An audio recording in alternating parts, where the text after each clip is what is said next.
Subscribe करें और bell दबाएं ताकि कोई खबर रह न जाए।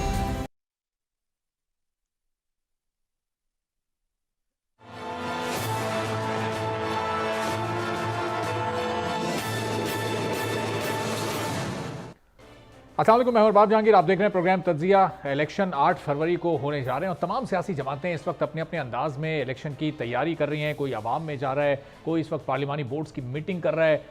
इलेक्शन के टिकट्स देने के लिए इस वक्त नुमाइंदों के इंटरव्यूज़ किए जा रहे हैं, उनको फाइनलाइज किया जा रहा है और इसके साथ साथ सीट एडजस्टमेंट्स भी हो रही हैं। अब इसका फ़ायदा किस सियासी जमात को होने जा रहा है और कौन सी जमात सबसे बड़ी बनने जा रही है, और जो तहफ़्फ़ुज़ात हैं, जो एतराज़ात हैं तमाम सियासी जमातों के, उनको किस हद तक कंसीडर इलेक्शन कमीशन के प्लेटफॉर्म पर किया जा रहा है। चूँकि हल्का बंदियों का जब ऐलान हुआ तो उसके बाद तकरीबन तमाम ही बड़ी जमातों ने अब इस वक्त हल्का बंदियों के खिलाफ अदालत जाने का फैसला कर लिया है। MQM पाकिस्तान को भी हल्का बंदियों पर एतराज़ है, मुस्लिम लीग नून को भी हल्का बंदियों पर एतराज़ है और पाकिस्तान पीपल्स पार्टी भी ये कह रही है कि हम इन हल्का बंदियों को रिजेक्ट करते हैं और जहाँ जहाँ हमें एतराज़ात हैं हम उसके खिलाफ अदालत जा रहे हैं। तो अब इस वक्त ये सूरत हाल, और ऐसे में फिर बिलावल भुट्टो जरदारी साहब की तरफ से सुप्रीम कोर्ट में भी एक दरख्वास्त दायर की गई है और वे कह रहे हैं कि जुल्फ़िकार अली भुट्टो के सदारती रेफरेंस के मामले पर जो समात है उसको बराह रास्त नशर किया जाए ताकि तमाम लोग देखें कि उस केस की क्या कार्रवाई हो रही है। आसिफ अली जरदारी की जानिब से ये रेफरेंस दायर किया गया था। अब क्या इसको बराह रास्त टेलीकास्ट किया जाना चाहिए, कि आवाम को ये देखने का हक़ मिलना चाहिए या नहीं, और फिर इलेक्शन का आगे क्या माहौल बनने जा रहा है और किस तरह से सियासी जमातें एक दूसरे के साथ मिलकर हुकूमत बनाने की कोशिश कर रही हैं और किसके खिलाफ ये इत्तेहाद इस वक्त हो रहे हैं, इसी पर गुफ्तगू करते हैं। पाकिस्तान पीपल्स पार्टी के सीनियर सोहेल मंसूर साहब हमारे साथ मौजूद हैं। कुछ ही देर में दीगर मेहमान भी हमें ज्वाइन करने वाले हैं। तो खालिद सोहेल साहब, बहुत शुक्रिया प्रोग्राम के लिए, आपने वक्त निकाला। ये इस वक्त जो एक माहौल बनने जा रहा है, हम पीपल्स पार्टी को थोड़ा सा आइसोलेशन में देख रहे हैं, आप लोग अकेले अपनी इलेक्शन कैंपेन कर रहे हैं, जबकि दूसरे एंड पर हम देख रहे हैं कि सीट एडजस्टमेंट्स भी हो रही हैं, मुलाकातें भी हो रही हैं, लोग एक दूसरे की जमातों से मिल भी रहे हैं, बातचीत भी कर रहे हैं, आगे के लिए नंबर गेम को भी कैलकुलेट किया जा रहा है। तो पाकिस्तान पीपल्स पार्टी इस वक्त तन्हाई का शिकार क्यों दिखाई दे रही है? औज़ुबिल्लाहिमिनश्शैतानिर्रजीम, बिस्मिल्लाहिर्रहमानिर्रहीम। सबसे पहले तो आज मैं जो इंडिया सुप्रीम कोर्ट का एक ऑर्डर आया है जिसमें कश्मीर की खुद मुख्तियारी को एक जुल्म और ज़्यादती की तरह से वो किया गया है, तो मैं पूरी पाकिस्तानी कौम की तरफ से सबसे पहले तो इसको मैं मुस्तरद करता हूँ। बिल्कुल सर, बिल्कुल। इसके बाद पाकिस्तानी कौम करती है और ये आखिरी सेगमेंट हम प्रोग्राम का इस पर करने भी जा रहे हैं। आप अपनी बात जारी रखिए। जी देखिए, पीपल्स पार्टी को तन्हा करने की कोशिश इसलिए की जा रही है कि पीपल्स पार्टी के सामने सारी के सारी पार्टियां वो एक इत्तेहाद बना के आना चाह रही हैं और ये बात अल्हम्दुलिल्लाह साबित करता है कि देखें, पीपल्स पार्टी जो है और बिलावल भुट्टो साहब जो हैं वो किसी भी अपने असूल और ज़ाब्ते पर सौदेबाजी नहीं करेंगे। हमें वजारतें नहीं चाहिए, ना हम हुकूमत के कोई भूखे हैं। हम तो ये चाहते हैं कि किसी सूरत में भी पाकिस्तान की आवाम की खुशहाली हो।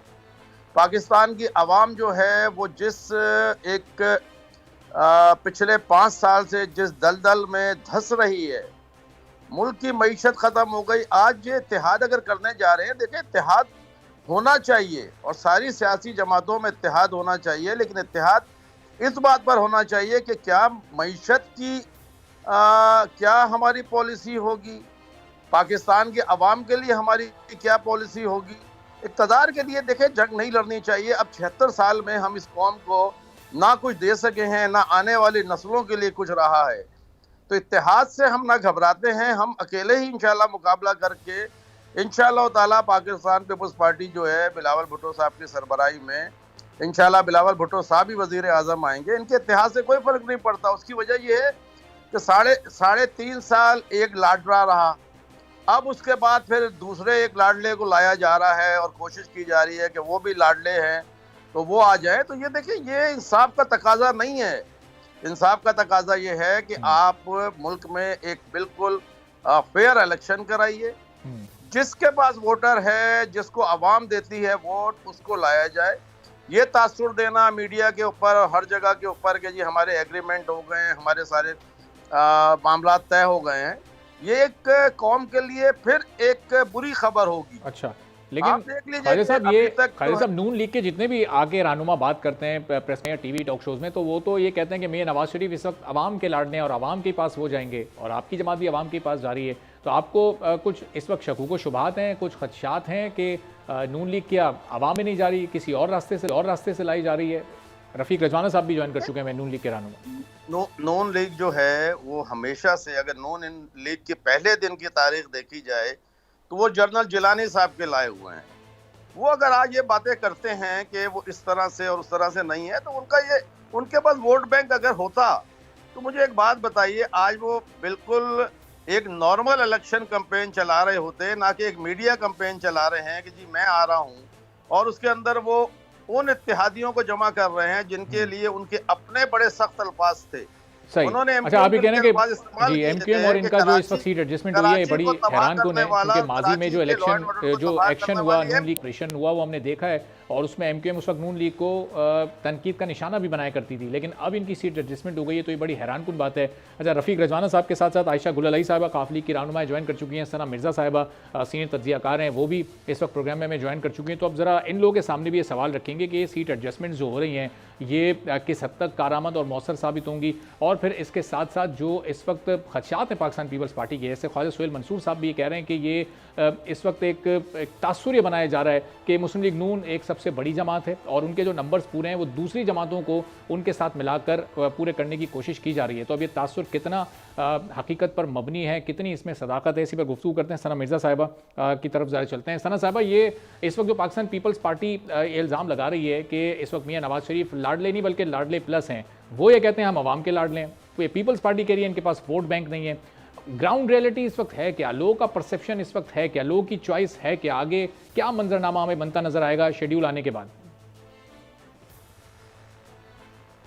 बहुत शुक्रिया अहबाब आपका। देखिए, मेरा ख्याल है कि चॉइस के ऊपर बात करनी बहुत मुश्किल है, क्योंकि जो पॉलिटिकल पार्टीज अपने सर्वेज भी करवा रही हैं, इन हाउस भी और आउटसोर्स भी, वो सर्वेज बड़े कंफ्यूजिंग फिगर्स दे रहे हैं। अनऑफिशियली मुस्लिम लीग नून ने भी कुछ सर्वेज पंजाब के हवाले से करवाए थे, और उन सर्वेस में जो आदाद शुमार सामने आए, स्पेशली जो अभी निगरान सेटअप है पंजाब का, इनकी तरफ से जो सर्वे करवाया गया उसमें नून लीग की कोई अच्छे नताइज नहीं आया। फिर नून लीग ने इन हाउस अपने तौर पर सर्वेस करवाए, उसमें कुछ बेहतरी आई, लेकिन जो एक्सपेक्टेशन नून लीग की थी वो उन सर्वेस के फिगर्स में सामने नहीं आ सकी। तो आई थिंक ये तो नून लीग को बहुत अच्छी तरह पता है कि जो 2/3 अक्सरियत वाला एक इमेज था नून लीग का, वो इस वक्त उनको हासिल नहीं है।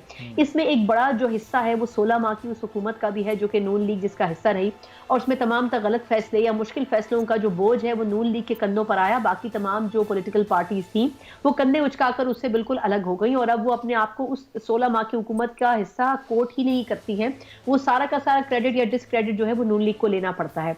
तो आई थिंक अवाम की तरफ से एक खामोश रिस्पॉन्स मौजूद है, जिसमें अभी बज़ाहिर ये नहीं पता चल रहा कि आखिर अवाम अपना झुकाव किस तरफ रखेंगे। लेकिन अगर मैं माजी के इंतखाबात की मिसाल भी दूं तो 2008 में क्या हुआ, 2013 में क्या हुआ और 2018 में क्या हुआ, हमने ये देखा कि अवाम जो एक्सपेक्ट कर रहे होते हैं और जो चाह रहे होते हैं 100% वो चीज़, वो टारगेट और वो रिजल्ट अचीव नहीं हो पाता। कभी आपका आरटीएस सिस्टम बैठ जाता है, कभी आप मैग्नेटिक इंक का ड्रामा रचाकर बहुत से वोट्स को बोगस कह के ज़ाया कर देते हैं, और कभी कोई नई चीज़ हो जाती है, कभी किसी लीडर को जान से हाथ धोकर अपनी सियासी जमात को मकबूल करवा के जितवाना पड़ता है। तो I think her political party her election को जीतने के लिए कोई ना कोई कुर्बानी और कॉम्प्रोमाइज देती है, जो 2013 में नून ने भी दिया होगा, 2018 में पाकिस्तान तहरीक इंसाफ ने भी दिया, और अब 2024 में नून लीग भी देगी। ये जो मुजाहिमती बयानी से मुफाहिमती बयानी में तब्दीली हुई है नवाज शरीफ साहब की, इसका भी एक बड़ा हिस्सा यही है, क्योंकि उनकी जो बॉडी लैंग्वेज है, तो जो कुछ वो कर रही है और जो कुछ नून लीग कर रही है, वो 4 साल मियां साहब बाहर रहे हैं, क्या इसको इसी को हम कुर्बानी कंसीडर करें? कुर्बानी अभी इन्हें आगे कुछ देनी है इलेक्शन जीतना है, या ये 4 साल जिला वतन रहने की सूरत में कुर्बानी दे चुके हैं? जो आज खुद जिला वतनी थी। कंक्लूड कर लेती हूँ क्योंकि आपके पास भी वक्त कम है, मैं इसको कंक्लूड कर लेती हूँ। देखिए, आईपीपी के बारे में आपकी क्या राय थी नून लीग की, लेकिन उसी आईपीपी के साथ कल उनकी एक ग्रैंड मीटिंग होनी है जिसमें उन्होंने ये तय करना है कि हमने नून के सामने कौन सी सीटें रखनी है, किन के ऊपर हमारी सीट एडजस्टमेंट होगी और किन के ऊपर हम उन्हें सपोर्ट करेंगे। ये क्यों हो रहा है? कौन सी आईपीपी थी? ये वही है ना जो पाकिस्तान तहरीक इंसाफ पार्ट 2 कही जाती है। ये जो मुस्लिम लीग काफ है, इसके बारे में आपकी क्या राय थी? लेकिन आप चल कर गए, बहुत अच्छी बात है, पाकिस्तानी पॉलिटिक्स में ऐसी मिसालें बड़ी कम है। लेकिन 15 साल बाद आखिर क्यों मियां साहब को वहां जाना पड़ा? क्योंकि उनको पता है कि अगर पंजाब असेंबली खड़ी करनी है और उसमें नून लीग को अक्सरियत दिलवानी है या स्पेस दिलवाना है तो उसके लिए आपको काफ लीग की जरूरत पड़ेगी। तो आई थिंक वो तमाम फैसले जो करने पड़ रहे हैं, जो बाप पार्टी को साथ मिलाना पड़ रहा है, जो मुत्तहिदा कौमी मूवमेंट से हाथ मिलाना पड़ा है, वो तमाम का तमाम इसी वजह से करना पड़ा है क्योंकि आपको अगली हुकूमत बनानी है और हुकूमत बनाने के लिए 2/3 क्या 1/3 अक्सरियत आपके पास मौजूद नहीं है। तो अगर आपको वो स्ट्रेंथ शो करनी है तो उनके लिए चाहे दोस्त हो या दुश्मन आपको उनसे हाथ मिलाना पड़ेगा।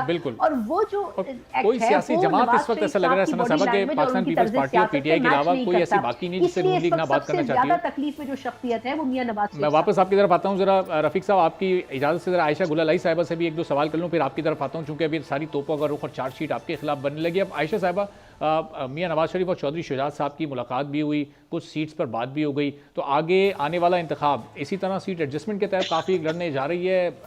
नून लीग के साथ आगे हुकूमत का पार्ट बनना है, तय हो चुका है आप लोगों के दरमियान सब कुछ? जी बिस्मिल्लाहिर्रहमानिर्रहीम। थैंक यू उसामा साहब। फर्स्ट ऑफ ऑल आयशा साहब, Arbab one sided illegal attempt by the Indian Supreme Court to corroborate or to verify the illegal and the blatant violation of United Nations Security Council by Modi government, wherein it has incorporated Kashmir into the mainland India. And I think that it is in sheer and blatant violation of the United Nations Security Council, and it serves as undermining the authority of the United Nations. And we see that the United Nations is losing its authority. Its authority is being undermined, weakened by such illegal steps. If we see the role of Israel, if we see the role of Modi. So Modi is a follower of the extremist Pandit Madan Mohan Malviya, and India is no more a democratic society, and the international community has already भारतीय अदालत का जो फैसला इस पर आखिरी segment हमने proper design किया हुआ है और हम आखिरी सेगमेंट में इस पर बात भी करेंगे, तो हम उसमें इस पर तफसील से बात करते हैं। जरा अभी जो लोकल पॉलिटिक्स के हवाले से जो मैंने आपसे सवाल किया, अगर काइंडली उस पर आप अपनी राय दे सकें।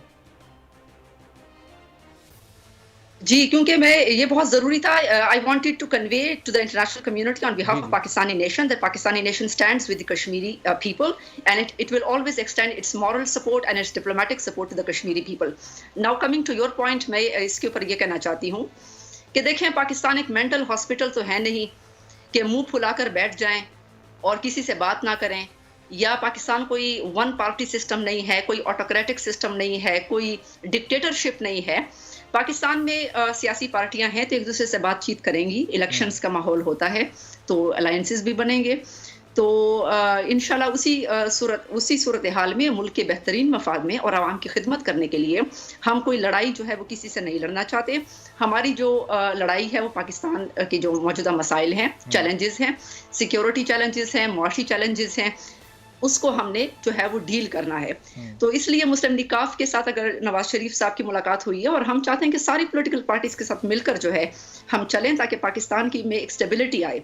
तो ये जो कन्फ्रंटेशन की सियासत है वो पाकिस्तान में इस वक्त नहीं होनी चाहिए। सारी सियासी पार्टियों को इस बात का एहसास होना चाहिए।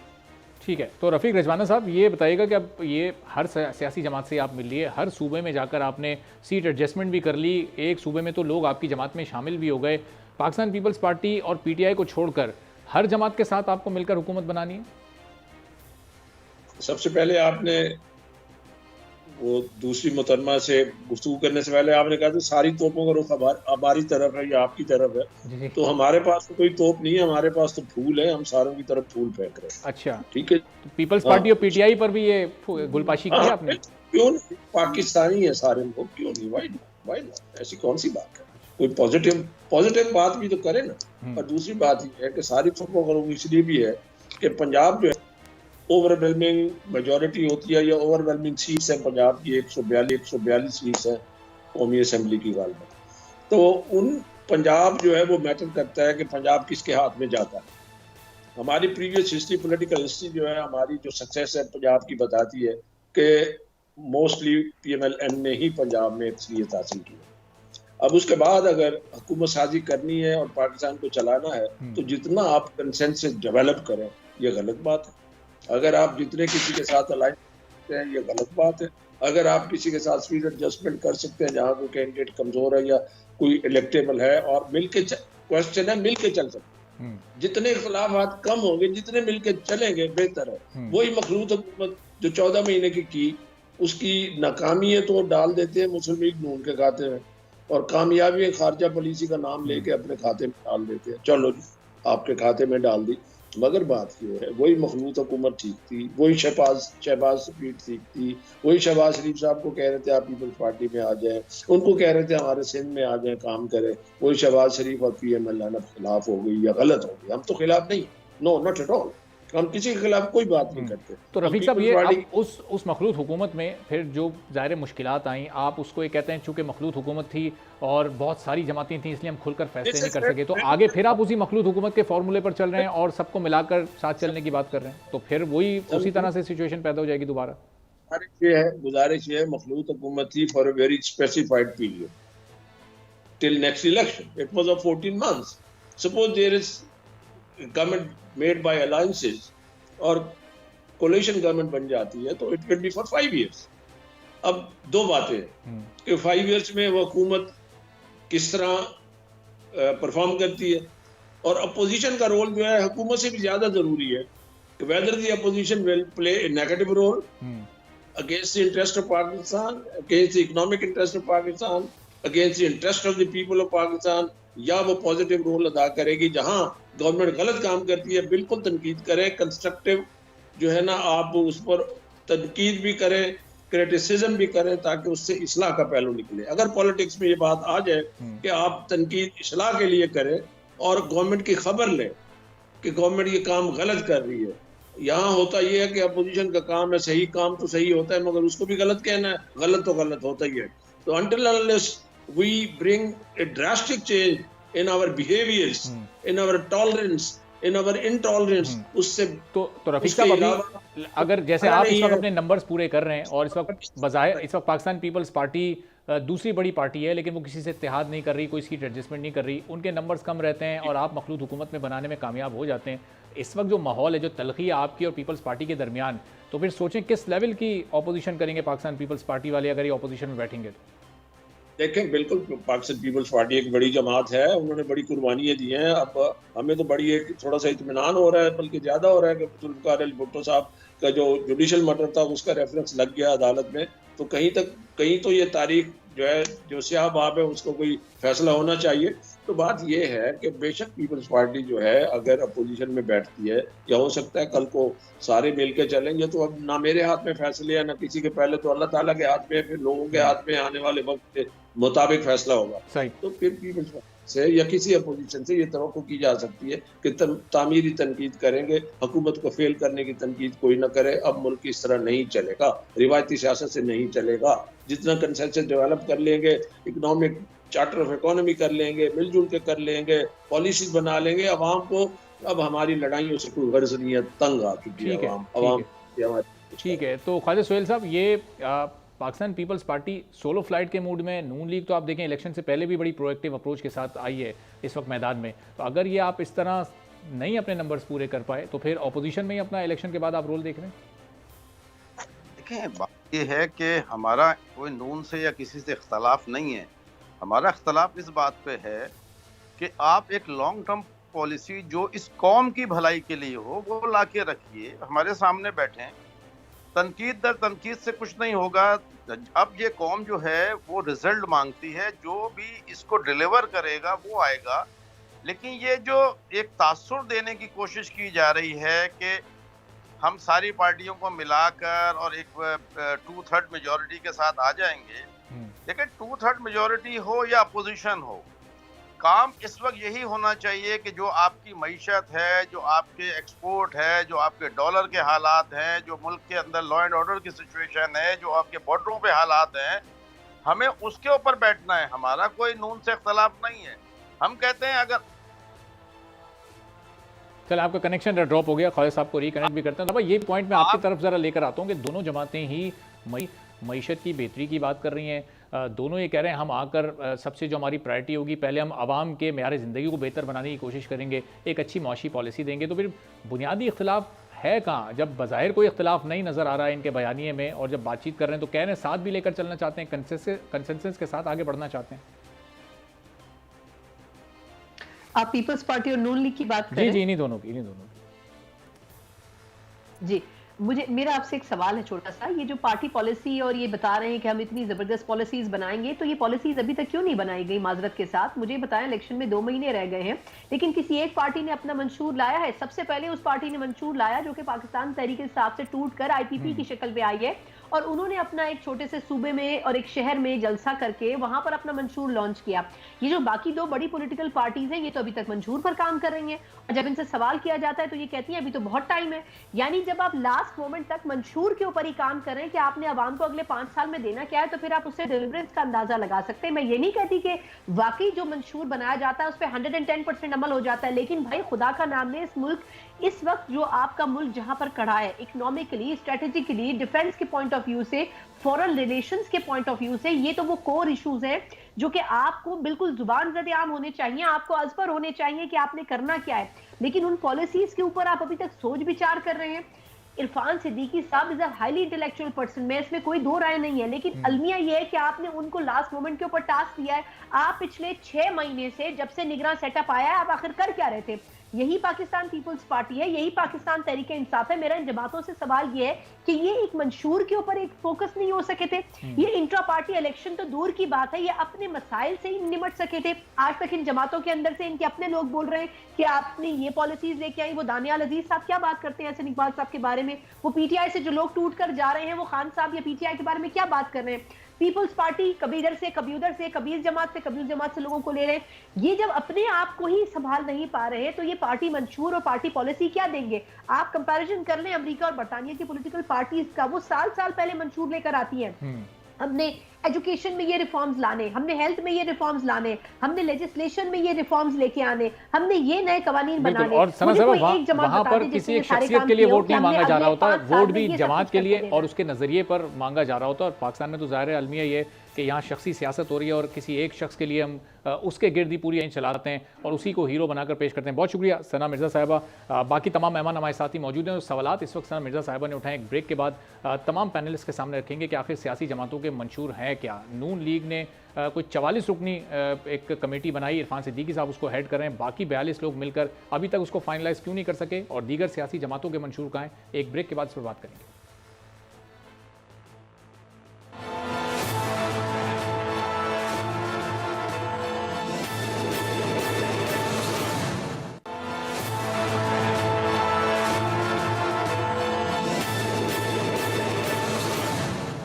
एक बार फिर आपको प्रोग्राम में खुशामदीद कहेंगे। और 2 माह से भी कम का वक्त अब इलेक्शन में बाकी है और अभी तक बड़ी सियासी जमातों के मंशूर की तैयारी मुकम्मल नहीं हो सकी। और बयानात में तो सुन रहे हैं कि लोग जो तवज्जो है इस वक्त वो मईशत की बेहतरी की जानिब है, महंगाई में कमी लानी है, एक आम आदमी के लिए रोज़गार के मौके पैदा करने हैं, लेकिन अभी तक कहीं कोई दस्तावेजी शक्ल हमें किसी सियासी जमात के मंशूर की सिवाय IPP के नज़र नहीं आई। तो आखिर इसकी वजह क्या है और किस सियासी जमात की क्या प्रायरिटीज़ हैं और कौन से वो नुकात हैं जो कि वो अपने इन मंशूर का हिस्सा बनाएंगे। तो आयशा गुललाई साहिबा, ज़ाहिर है कि आप आम तौर पर आपकी जमात हुकूमत में शामिल होती है और हुकूमत की इत्तेहादी होती है, तो आने वाले दिनों में आप हुकूमत में शामिल होंगे तो कौन से ऐसे पॉइंट्स हैं जिस पर आपको जो अक्सरियती जमात होगी उसको कन्विंस करना है? आपकी सियासी जमात का मंशूर अभी क्या है फ़िलहाल?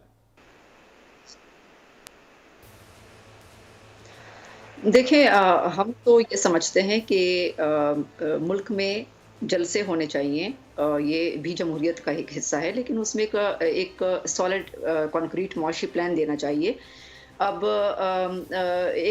पहले एक आदमी आया था, उसने लंगर खाने खोले थे लेकिन पाकिस्तान की मईशत को ठीक नहीं किया था, यानी अवाम को भिखारी बना दिया था। तो भिखारी का जो सिस्टम है वो नहीं होना चाहिए। तो हमारी जो पार्टी है वो ये नोटिस कर भी रही है, सारे हुक्मरानों के जो तरीक़ाकार है वो हम देख रहे हैं। और हमारा जो मंशूर है वो चौधरी शाफी हुसैन साहब ने अनाउंस भी किया हुआ है। हमारा जो मेन फोकस होगा वो पाकिस्तान की ह्यूमन कैपिटल पे होगा, हमारी यूथ पे होगा, हमारी नौजवानों पे होगा, जो पाकिस्तान की 70% से ज़्यादा पॉपुलेशन में है। तो हमारे नौजवानों की तालीम पर फोकस होगा, उनको स्किलफुल बनाने पे होगा, क्योंकि और हमारी जो तालीम है वो भी इंशाल्लाह ऐसे होगी कि तालीम सिर्फ डिग्री लेने का नाम नहीं है या रॉट लर्निंग का नाम नहीं है।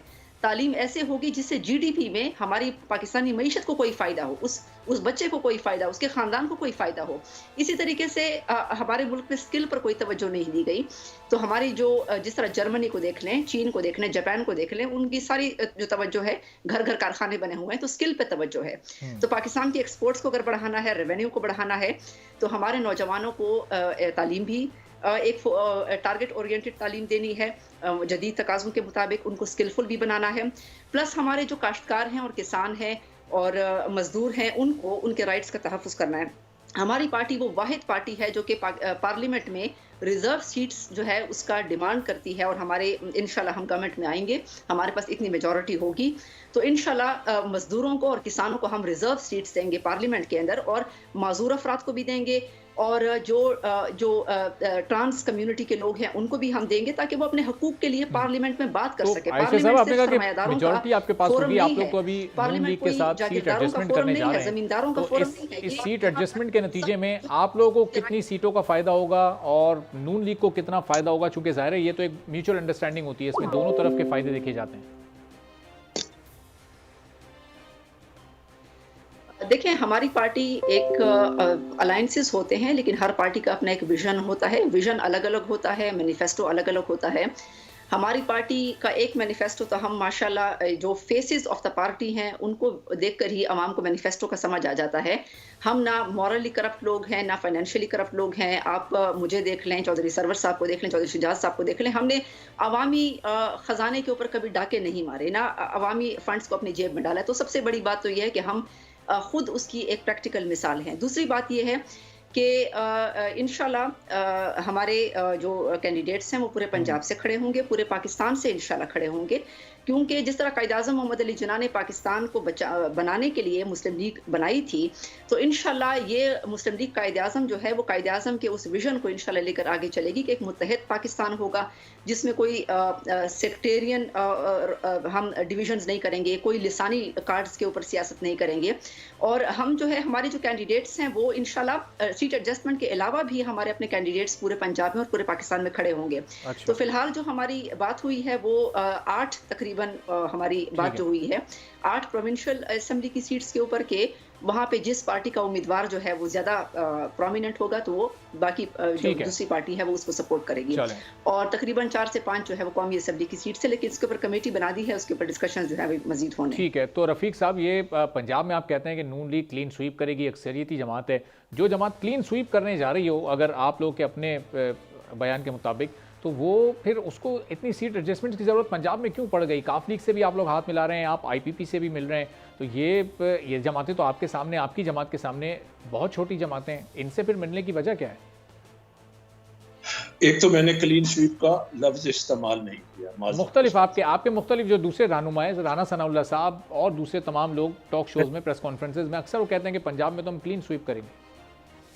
मैंने अभी गुफ्तगू शुरू की है तो मेरी गुजारिश सुनेंगे तो कुछ समझ आएगी, ना आए तो सुन। तो बात ये है कि क्लीन स्वीप की बात मैंने तो नहीं की है, ठीक है ना, मैं तो मोहतात गुफ्तगू कर रहा हूँ, ठीक है। इलेक्शन है और मैदान है, दावे हर पार्टी करती है, और अगर वो इलेक्शन से पहले कह दें हम हार जाएंगे, हम अक्सरियत नहीं लेंगे, हमारी कमजोरी होगी, तो ये फिर इलेक्शन कैंपेन को मुतासर करता है। मैं तो प्रैक्टिकल बात कर रहा हूँ, हकीकत के मुताबिक कर रहा हूँ कि माजी देखे तो पंजाब में मुस्लिम लीग नून की अक्सरियत रही है। अब बात यह है कि just at the cost of reputation जो अलायंसेस कर रहे हैं, हम इत्तेहाद कर रहे हैं, दोस्ती का हाथ जितना बढ़ाया जाए, मुख्तलिफ पार्टियों को गले लगाया जाए, पाकिस्तान के वसीतर मफाद में मिलजुल के काम किया जाए, is it a bad thing?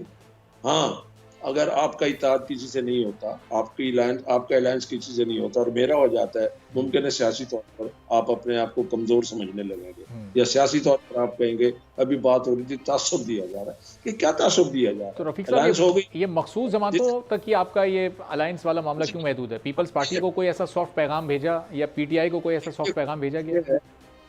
किसी सॉफ्ट पैगाम, बड़ी जमातों का अलायंस नहीं होता पार्टी साहब। पीपल्स पार्टी और नून लीग का क्या अलायंस होगा? डिफरेंट। पीडीएम में अभी आप लोग साथ मौजूद थे, हुकूमत का हिस्सा थे, जबकि पीपल्स पार्टी तो पीडीएम का पार्ट भी नहीं थी।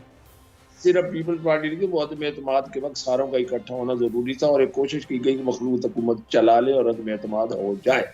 अब तो जनरल इलेक्शन हो रहे हैं भाई, जनरल इलेक्शन में इस तरह के अलायंसेस, हाँ इलेक्शन के बाद भी मिलजुल के काम किया जा सकता है। मैंने तो पहले भी यही अर्ज किया है कि जो अपोजिशन में बैठेंगे उनको अपना काम करना चाहिए पाकिस्तान के वसीतर मफाद में। अब रही बात मंशूर की, आप बात कर रहे थे, मेरे से आपने सवाल नहीं पूछा, मैं इस बात को खुद ऑन माई ओन मैं कह रहा हूँ। जी बताएं। बात कि मंशूर के जो अवामी अट्रैक्शन के नारे थे ना, वो अवाम ने देख लिए, ठीक है ना।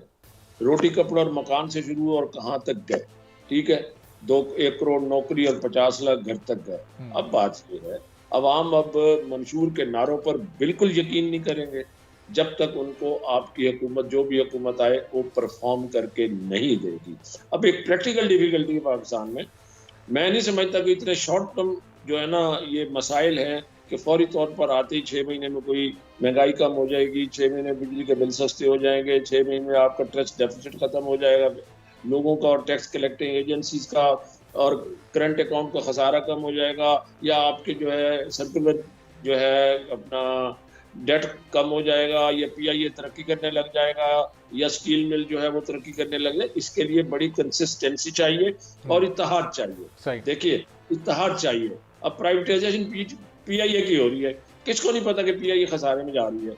अगर आपको कोई कमा के इदारा नहीं देता, बल्कि उसको आप बेल आउट करने के लिए हर साल अरबों रुपए का पैकेज देते हैं, तो क्या उसको बेच देना बेहतर नहीं है? बड़ी कोशिश की सुधारने की, नहीं सुधर तो उसको बेच देना बेहतर नहीं है। अभी पीपल्स पार्टी का बयान था कि हम उसको चैलेंज करेंगे।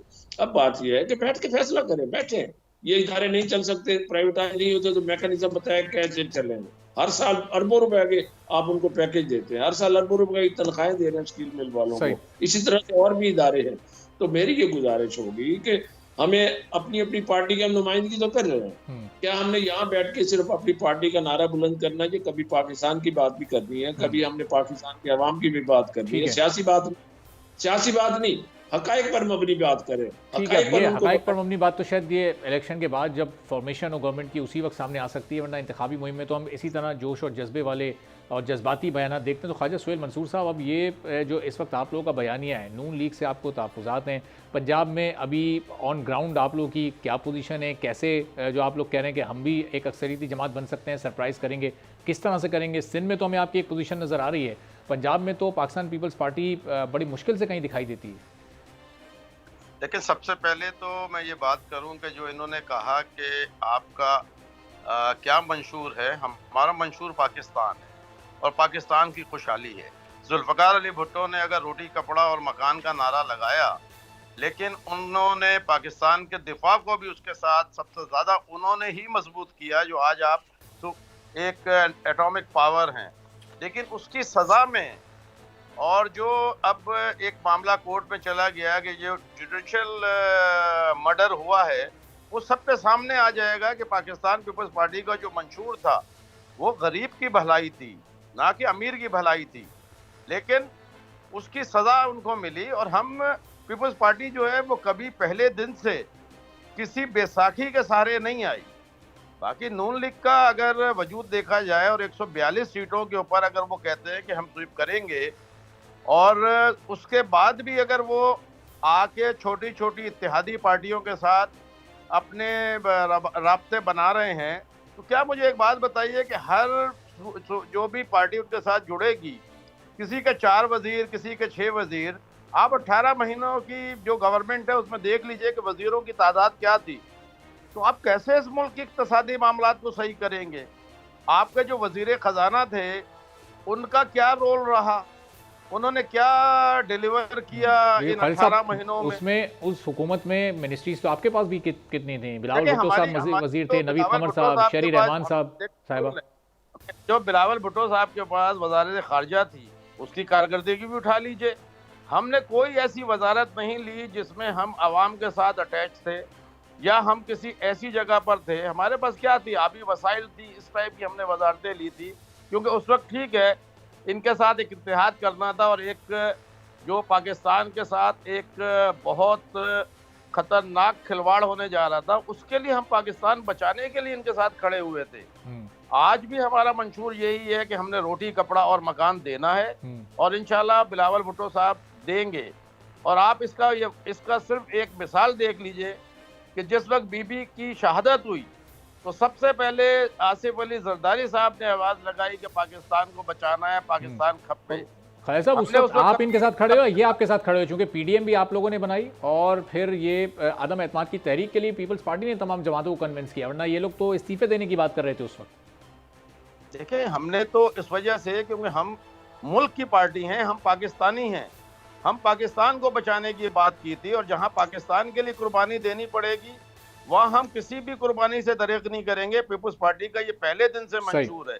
हमने जुल्फकार अली भुट्टो की कुर्बानी दी, हमने बीबी शहीद की कुर्बानी दी, हमने अपने सैकड़ों कारकुनों की कुर्बानी दी। बहुत शुक्रिया ख्वाजा सुहेल मंसूर साहब, रफीक आयशा गुललाई साहिबा हमारे साथ मौजूद थी। एक ब्रेक लेंगे और ब्रेक के बाद जब वापस आएंगे तो भारतीय सुप्रीम कोर्ट का एक मुतनाज़ फैसला सामने आया है, जिसमें कश्मीर की जो खुसूसी हैसियत है उसके खात्मे को बरकरार रखा गया। इस पर गुफ्तगू करेंगे एक छोटे से ब्रेक के बाद।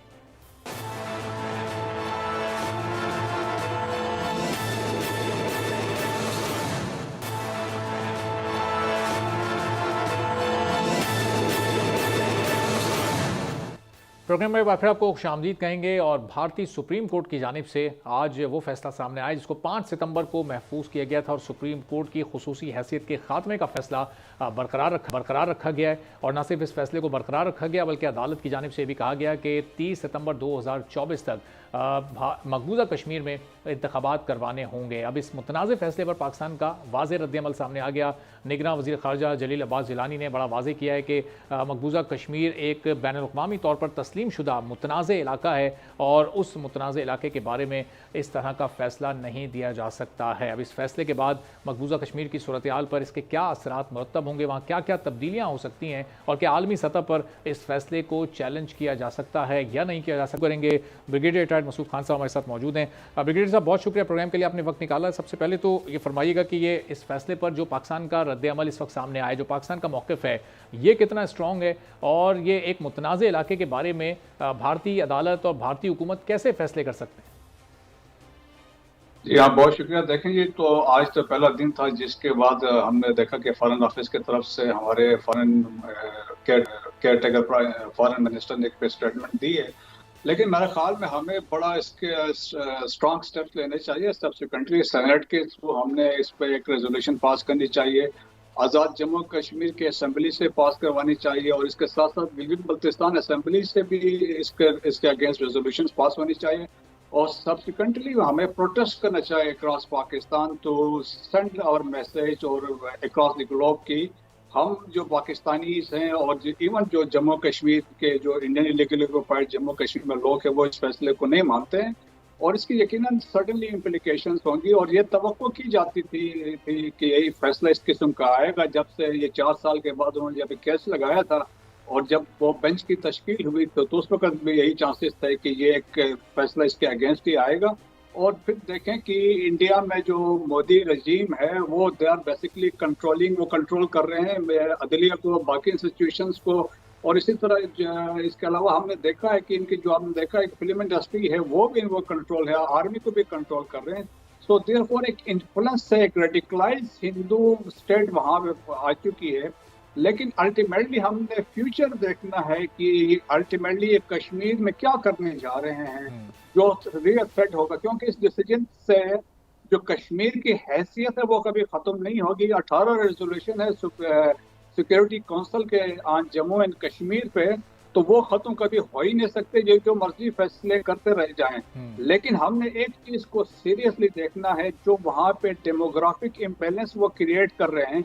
4 मिलियन के करीब ऑलरेडी उन्होंने डोमिसाइल सर्टिफिकेट इश्यू कर दिए हैं, और सब्सिक्वेंटली देखें जो डीलिमिटेशन हुआ था, जो एक उन्होंने चक्कर चलाया कि इस फैसले से पहले अमित शाह ने लोकसभा में 2 बिल पेश किए, एक रीऑर्गेनाइजेशन का बिल था और एक था रिजर्वेशन का, जिसमें उन्होंने यही किया कि जी जम्मू रीजन के जो पहले 37 सीट्स थी उनको कर दिया 43 सीट्स, और मैन वैली की 46 सीटें थी 47 कर दिया, 2 रिजर्व सीट्स थी उनको 5 कर दिया है, और इसके अलावा देखें गिलगित बल्तिस्तान और आज़ाद जम्मू और कश्मीर के लिए 24 सीटें रखी हैं।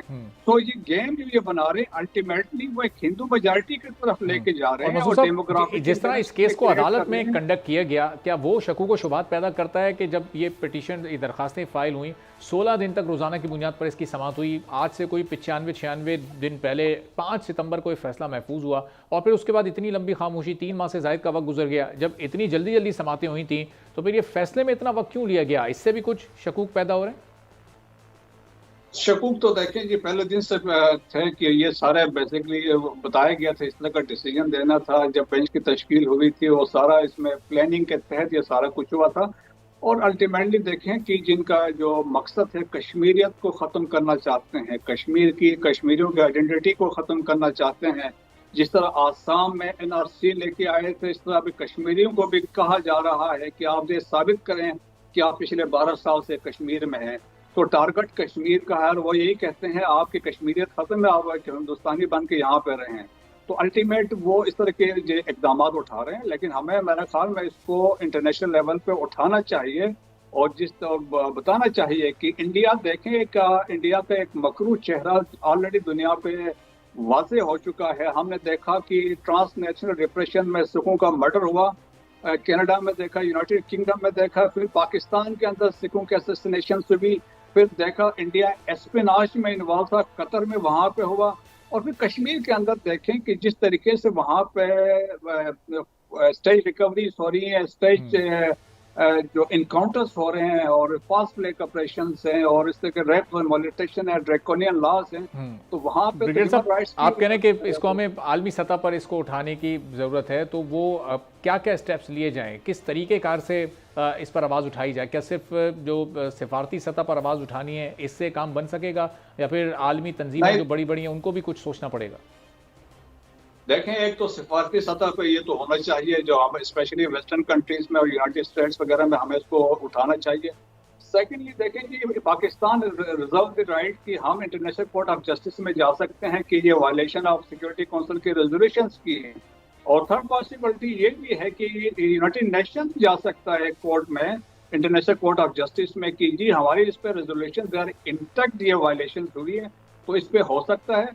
और एक और इम्पॉर्टेंट चीज़ है, हमने फ्यूचर में ये देखना है इनके जो अज़ाइम है, इनका जो टारगेट है वो गिलगित बल्तिस्तान पे भी है और जिस तरीके से आज़ाद जम्मू और कश्मीर पे भी है, तो हमें उस हिसाब से भी सोचना होगा इस तरह के ये जो इकदाम हैं। और मोर ओवर इनके इलेक्शंस आ रहे हैं नेक्स्ट ईयर मई 2024 में, तो likely they are planning a fast break operation भी ये कर सकते हैं just to win the elections. तो हमें वो चीज़ें भी दुनिया के सामने उठानी चाहिए। तो ब्रिगेडियर साहब, जब भी हम देखते हैं कि इंडिया में जनरल इलेक्शंस आ रहे होते हैं, उससे पहले इस तरह के वाक़यात और मामलात कश्मीर को लेके, पाकिस्तान को लेके बहुत ज़्यादा होने लगते हैं, तो वो इलेक्शन कैंपेन की वजह से ये एक तेज़ी आती है इन मामलात में?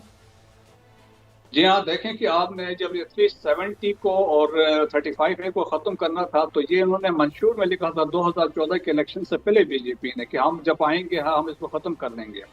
तो उस पर पोलिटिकल माइलेज की देखें, इंडिया में दो चीज़ें चलती हैं, पाकिस्तान और इस्लाम, तो इस पर उन्होंने किया। अब ये जो एक्शन किया है देखें कि इस पे वो कहेंगे देखें जो हमने एक्शन लिया था वो तो सुप्रीम कोर्ट ने भी इंडोर्स कर दिया है, तो वो एक जो चीज़ है वो इसको पॉलिटिकल माइलेज के लिए इस्तेमाल करेंगे। जिस तरीके से देखें राम मंदिर बन गया है अयोध्या मस्जिद की जगह पे, तो उसको भी वो यूज कर रहे हैं, तो वो they can go to any extent. अभी आप देखें कि सत्यपाल मलिक जो फॉर्मर गवर्नर थे Indian illegal affairs Jammu and Kashmir, on record who said कि मोदी सरकार इलेक्शन जीतने के लिए किसी हद तक जा सकती है, उन्होंने कहा अपना लीडर को मरवा सकती है, फॉल्स फ्लैग ऑपरेशन कर सकती है, तो उन्होंने कहा इससे किसी भी चीज का तवक्को कर सकते हैं। तो देयरफॉर ये है कि फासिस्ट रजीम है, ये कुछ भी कर सकते हैं। ठीक है, बिल्कुल, बहुत बहुत शुक्रिया। ब्रिगेडियर रिटायर्ड मसूद खान साहब हमारे साथ मौजूद थे। नाज़रीन, आज के प्रोग्राम से फिलहाल इतना ही, इजाजत दीजिए, अल्लाह हाफ़िज़।